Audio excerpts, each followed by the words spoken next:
நீதிமொழிகள் 1ஆம் அதிகாரம் 1 முதல் 10ஆம் வசனம் வரையிலும். தாவீதின் குமாரனும் இஸ்ரவேலின் ராஜாவுமாகிய சாலமோனின் நீதிமொழிகள்.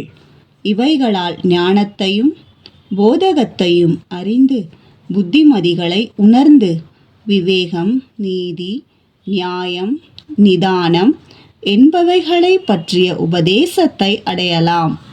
இவைகள் பேதைகளுக்கு வினாவையும் வாலிபருக்கு அறிவையும் விவேகத்தையும் கொடுக்கும். புத்திமான் இவைகளை கேட்டு அறிவில் தேறுவான். விவேகி நல்லாலோசனைகளை அடைந்து நீதிமொழியையும் அதன் அர்த்தத்தையும் ஞானிகளின் வாக்கியங்களையும் அவர்கள் உரைத்த புதைபொருள்களையும் அறிந்து கொள்வார்கள். கர்த்தருக்கு பயப்படுதலே ஞானத்தின் ஆரம்பம்.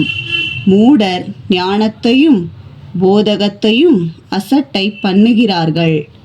என் மகனே, உன் தகப்பன் புத்தியை கேள், உன் தாயின் போதகத்தை தள்ளாதே. அவைகள் உன் சிரசுக்கு அலங்காரமான முடியும், உன் கழுத்துக்கு சரப்பணியுமாயிருக்கும்.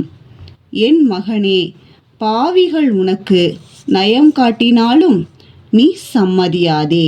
ஆமென்.